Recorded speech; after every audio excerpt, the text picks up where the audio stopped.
ব্যবস্থা করে দিব, ইজ্জত লাগলে আমাকে বল, ইজ্জত আমি এনে ব্যবস্থা করে দিব। আমি আমার কাছে ওইগুলা চা যেগুলো মানুষে দিতে পারবে না, তারপরে আমি তোকে দিব। এবার সত্যি করে বলেন, আল্লাহ কি দেয় না নাকি আমরা নিতে জানি না?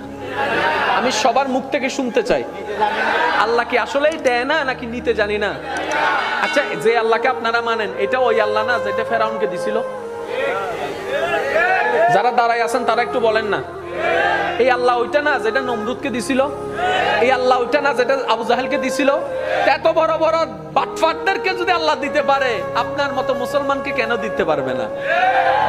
উনি দিতে জানে, উনি দিতে পারে, আমরা নিতেও জানি না, চাইতেও জানি না। অনেক আল্লাহর বান্দা আছে বলে, আমি নামাজ পড়ি, তারপর আল্লাহকে চাইছি, আল্লাহর কাছে চাইছি, আল্লাহ আমাকে দেয় নাই। রোজা রাখছি, চাইছি আল্লাহর কাছে, আল্লাহ আমাকে দেয় নাই। আমি এত টাকা মান্নত করছি, চাইছি, আল্লাহ আমাকে দেয় নাই। আহাদে আল্লাহ কি তোমার কন্টাক্ট হই না? তুমি কে? বলে যে বান্দা। দেনেওয়ালা কে? বলে যে আল্লাহ। তো আল্লাহ হচ্ছে মালিক, তুমি হচ্ছে গোলাম, তো তুমি চাইতে না থাকবা। তোমার কাজ হচ্ছে চাইতে যাওয়া, চাইতে যাওয়া। ওনার যেই দিন ইচ্ছে করবে সেই দিন দিবে।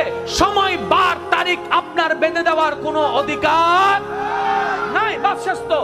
মাওলা চাইতে আছে, চাইতে আছে। একদিন, এক সপ্তাহ, এক মাস, 2 মাস, 1 বছর, 2 বছর, 3 বছর, 4 বছর, 5 বছর, চাইতেই আছে, চাইতেই আছে। আল্লাহ দেয় না।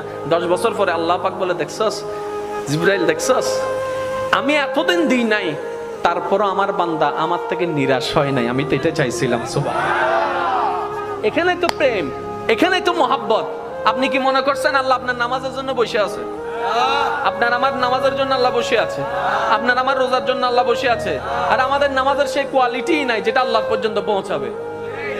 আমাদের রোজার সেই পবিত্রতা নাই যেটা আল্লাহ পর্যন্ত পৌঁছাবে। আল্লাহকে খুশি করতে পারবে এমন কোনো কিছু আমল আমাদের কাছে, আর আপনাদের কাছে বাদ দেন, আমার কাছেই নাই, যেটা আল্লাহকে আমরা দেখাইতে পারবো মওলা এটা এনেছি তোমার জন্য। যে কথা আমি বলতে চাচ্ছিলাম, একটু খেয়াল করেন। বিদেশ থেকে যখন কেউ আসে তখন ওই আনে তো অনেক কিছু, একদম না পারলে বুঝ দেওয়ার জন্য কি আনে? চকলেট। এটা হচ্ছে বিদেশ।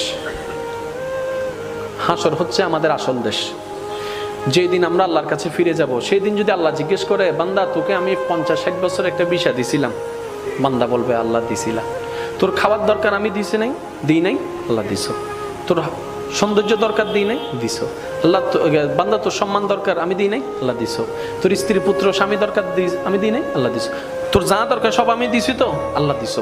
এবার আল্লাহ যদি জিজ্ঞেস করে, ওই দুনিয়ার থেকে আসার সময় আমি আল্লাহর জন্য কি আনছো? একটা জিনিস তো আমার জন্য আনছস নিশ্চয়, একটা জিনিস আমাকে দে। সেদিন আল্লাহকে কোন জিনিসটা দিবেন? নিজেকে প্রশ্ন করেন, উত্তর দেওয়ার দরকার নাই, নিজেকে প্রশ্ন করে দেখেন। দেখেন আপনার ব্রেনে বলছে কিচ্ছু নাই। সবাইকে প্রশ্ন করেন, কিচ্ছু? জোরে বলেন না কিচ্ছু?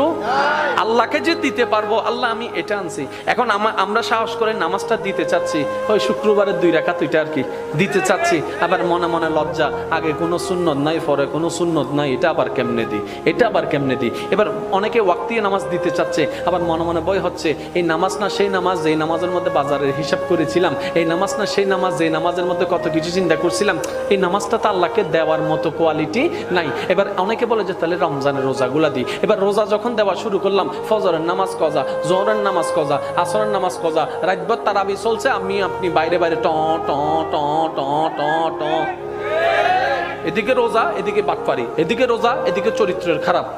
এটাও দেওয়া সম্ভব? এবার হজের বেলায় যখন আসলো, ওকে হজটা দিব কেমনে? হজ করে এসা একটা প্রোগ্রামে আমাকে দাওয়াত দিয়েছিল, আলহাজ না লেখার কারণে আমি সেই মাহফিলে যাই নাই। বলছিলাম 4 লাখ টাকা দিয়ে আলহাজ কিনে আনছি, আমাকে আলহাজ লেখো নাই, ওই মাহফিলে আমি যাব না। এবার বলে যে হজও দেওয়ার কোনো সুযোগ নাই। এবার আসলো জাকাতের বেলা। এবার জাকাতের বেলা যখন আসলো, বলে যে ছবি সারা জীবনে জাকাত দিই নাই।